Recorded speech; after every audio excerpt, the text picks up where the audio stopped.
Hey YouTube, this is VidHead85. Can we talk for a minute? Alright, thanks a lot. Harry Turtledove is an author of alternate history.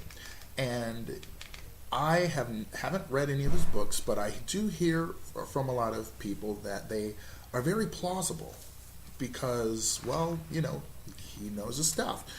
But also, 2 years ago, around 2 years ago, this time, New Year's 2012, Iowa could have been in an entirely different situation had one race gone horribly wrong. Now, how many of you know that Iowa was in jeopardy of losing marriage equality? The story. After the 2010 sweep of Red Sweep, Iowa's General Assembly, the lower house, approved House Joint Resolution 6. That is where we were introduced to Zach Walls, who has 2 moms and a sister and often jokes about really being conscious of keeping the seat down. House Joint Resolution would have banned any legal recognition of same-sex unions, marriage, domestic partnerships, and civil unions. A similar ban is facing a second session in Indiana, and it's also called House Joint Resolution 6. The Senate, controlled by Democrats, and the leader, Mike Gronstal, blocked it from coming to a vote, saying, you don't put people's civil rights up to a popular vote. The governor, Terry Brandstadt, is in support of House Joint Resolution 6. He also supported 3 white male judges in place of the 3 that were ousted for their part in the Varnum versus Bryan decision. This governor appointed Swati Dandekar, then Iowa District 18, which would, if a Republican won that seat, give alternative weeks to both leadership, clearing a hurdle for House Joint Resolution because a few Democrats said that they would support it if it ever came up to a vote. It would be certified if voted again in a second session, and the earliest it could be passed to the ballot would have been 2014. Brandstadt was no fool.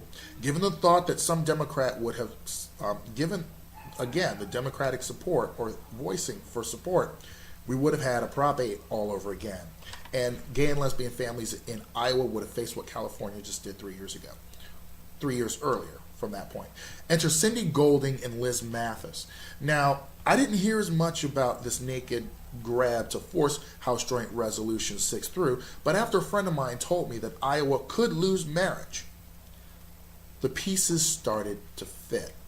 Did Mrs. Dandekar really support House Joint Resolution 6 and she didn't want to be a vote in favor of it? Or did she really want to leave and become that utility regulator? Did she really see the hand of the master working in all of this? Didn't matter. I have an election to watch. I look at everything I can and find that Golding, no surprise, is being supported by Nam, who made this all about marriage. She was eager to play along with the marriage vote, saying in a debate that, go ahead, Iowans should vote on this issue. Mathis preferred to focus on economic issues. The economic issues of the people who got knocked on their heels. Again, Golding said that the Iowa Gazette criticized voters about making this a single issue race. The problem with that criticism is it wasn't entirely wrong, but not exactly right.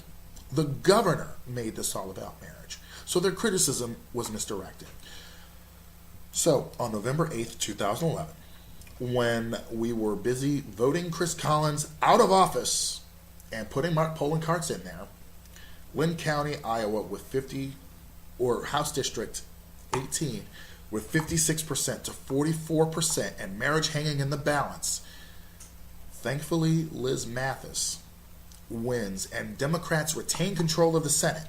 2012 goes by and we see even more 4% uptake in votes for Mathis. She wins it with 60% of the vote.